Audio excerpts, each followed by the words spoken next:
Jujutsu Kaisen Season 3, Episode 1, Episode 48. Execution. I don't know what to expect. The way Season 2 ended, there's a lot going on and no one around to fix it. Let's see what we can do with the 3 characters we have left. And I do not envy the aftermath of this. For anyone, this is a huge turning point. There's so many ways it can go. You hope that like just enough of the people who came to his assistance and what they said and what they did gets through.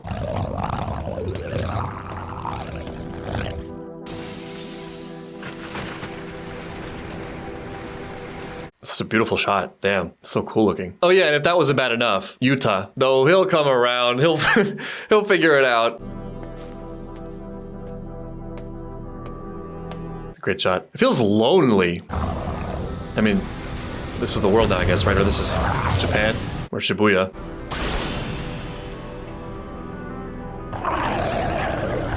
This is such a crazy visual, this whole thing, start to finish. This is unworldly, unreal.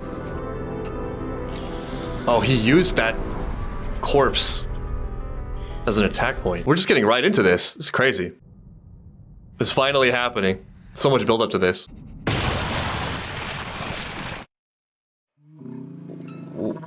Wow. That's crazy. Is that my computer glitching out or is that just really, really weird? This is insane. Even in the intro, he's alone. Yeah, it's just these two so far. Hey, there we go. A friendly face. Thank God. Okay, I feel better now. I'm gradually getting better. I'm healing. Really interested in her. I want to see more of her. I think she has a lot to bring to the show and the story and the themes. What the hell is that? I love how Panda's always so prominently featured. He's such great intro bait. It's cool. Cool song. Who the hell is that? What? There's so much going on. It's great. It's really cool. I love the song. It feels right as a Jujutsu Kaisen opening. Feels like we're back. I don't know though. I feel different. I don't feel the same anymore. It's always been a little bit uncanny and dark aesthetically and in terms of severity of events and the pain of the individual characters and the scenarios they've fallen into. But there was also always a counterbalancing lightness to it where Gojo's kind of funny, you know, and it's good to have him around. We got the friends, you know, we got the original trio. So there's camaraderie. There were challenges and difficulties and dangerous moments and even friends died. But like at that point, at least we had a target for our hatred. The villains did this and it was contained and, you know, we still had enough of that aforementioned goodness that even though it was sad, it felt clear. After season 2 and the way it sort of landed with me is that it's not even necessarily a good versus evil thing. Ghetto or fake ghetto or whatever, maybe the most egregious in the plan, I think. But the official Jujutsu Society, I mean, what can we really say about them that is undeniably positive? Real Ghetto was right in a lot of his critiques, it turns out. Like, this is not a good world. It's not a sustainable model. Yuji, who we've been protecting, did lose control. He didn't do it, but, you know, obviously there's some responsibility there, or there's a direct causation of event between him and his decisions and the tragedy that unfolded. And now we start this off very somber, very silent, very alone, being attacked by another protagonist. So it's pretty bleak. But as always in these situations, this is an opportunity. We got to find it. You know, we can build it back again, even though it might take a while and will undeniably be extraordinarily difficult.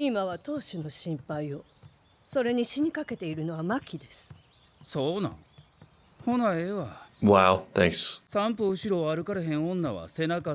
Is useless and irrelevant and deserves to be killed. Somehow I'm not seeing it. I'm not really seeing Mai being the one, but okay.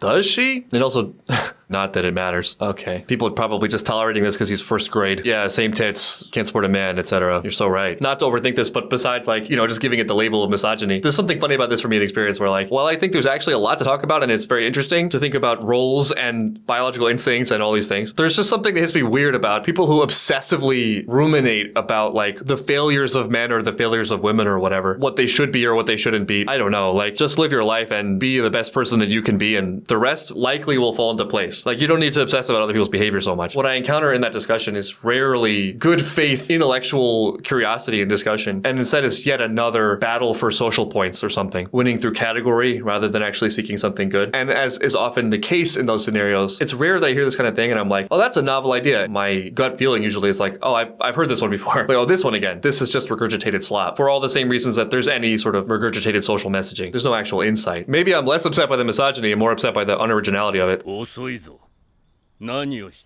was talking about the role of women and tits, twin tits. He looks like Onizuka and that kind of bothers me.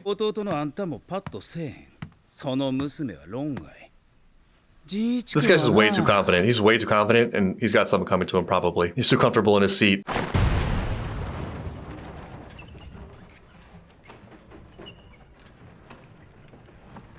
パパが峠をさまよってんねんで。 But he's first grade. That's what it is, yeah. たった今、全員家当主、全員直人様がお亡くなりになられました。No one really cared. Speaking of power battles. 全員扇様、全員仁一様、全員直也様。 I get the slight feeling they're not all on the same page about this. They don't all see eye to eye. There perhaps could be some conflict over this will. 全員家27代目当主を全員直也とす。 I mean, obviously, it was always going to be him. All of them. This is top stuff, man. Wills. Family inheritance. It destroys normal families. Never mind an inheritance that controls an entire empire and war-grade magic weaponry, like... Also, this lighting, though. Their contents. He got everything and is disappointed.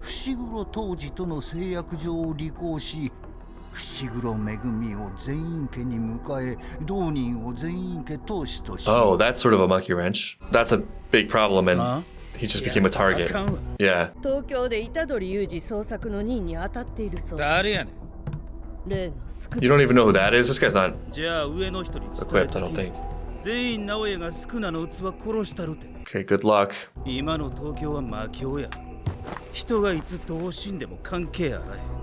Honestly, that's true, yeah. Like, who the hell is gonna know, or, yeah, in all the chaos. Not exactly a celebratory moment. Megumi becoming head of the clan is interesting. It would be sort of crazy and thrilling full circle. I don't know how he's standing, honestly. There's just so much that happened. So much he witnessed. So I guess that was a flash forward. I don't know, what do you even say? Is there a Jujutsu High still? Let them make that decision.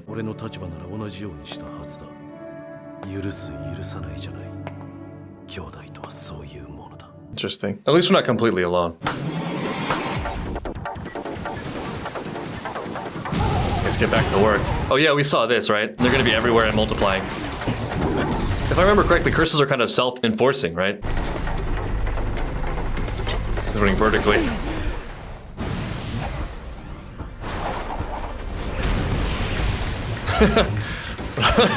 Such mixed feelings about that. It was beautiful though. Very visually pleasing. At least there's something to do, you know? At least we're busy. We have something to channel our energy into. I mean, if anything, maybe he's doing too much. I don't know. I'm on edge.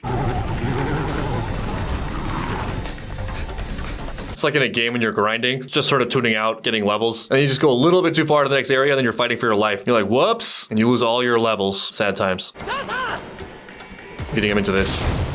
Nice. Wow, perfect. Straight line. That was beautiful. Nice. Yeah. Nah, he's getting powerful so quickly. He seems very relaxed. Yeah, that also, like, hard to celebrate that as much as I think we would have at one point.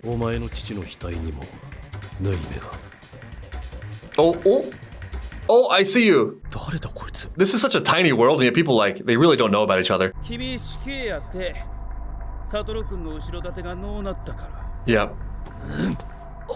That's a shock. Okay.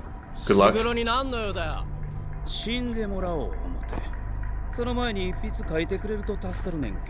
Yeah, that's a no-go.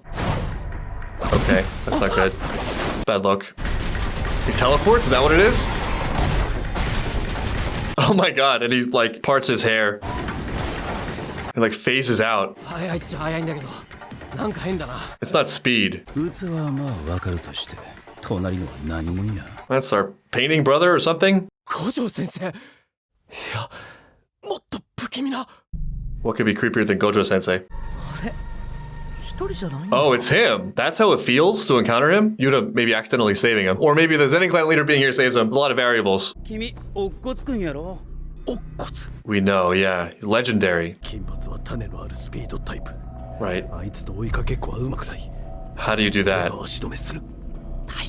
Probably not. 彼を餌に会いたい人がおんねん。 How much does Yuta know? This is really key. It's been a while since I watched the movie, but I feel like not much. I think a lot of beliefs and factional stuff, it comes down to framing, right? Like there's something I identify as a threat or an enemy, and then the enemy of my enemy is my friend type thing kicks in, not even consciously. It's more than a saying, it's like an instinct. You gotta fall into a faction, but that's extremely limited. I mean, looking at the Zenin clan, quite obviously. I think these things tend to sort themselves out if instead of deliberating between different choices on this level, you're attuned to some higher level, which often will make how to navigate the lower levels obvious. What are any of us standing for right now? What's the point? What does Yuta want? Is it like Zenin clan supremacy? Is it killing anyone who could potentially be a threat to humanity? That's a long list. Yeah, it's all over though.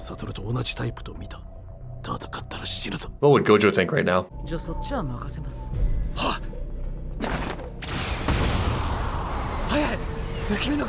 Wow, this isn't even the speed dude. 鮮血以外はそんな怖ない。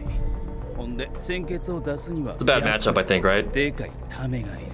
あとは言わんでもわかる I'm やん。 faster than you, but my goal is being accomplished minute by minute as we sit here talking. And thankfully, there are a lot of variables. And this is where we started.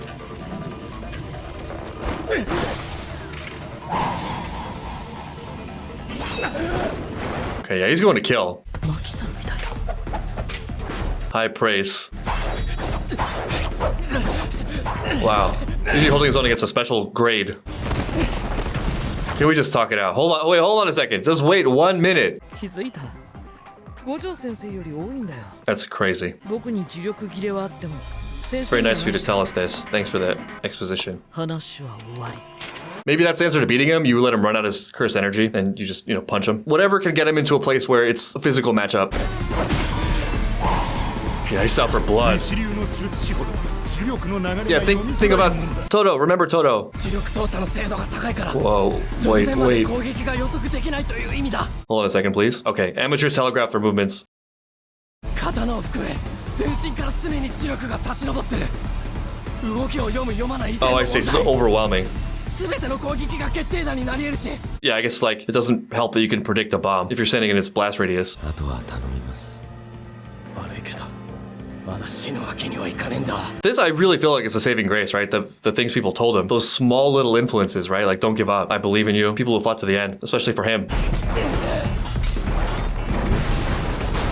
タイプによっては獲物の扱いを軸に修行を進めるんだけど。 He was giving you a little preview at that time. 刀に行き過ぎ。 Alright, that's what Gojo was warning about. Something Bruce Lee said too. Oh my god, what just happened?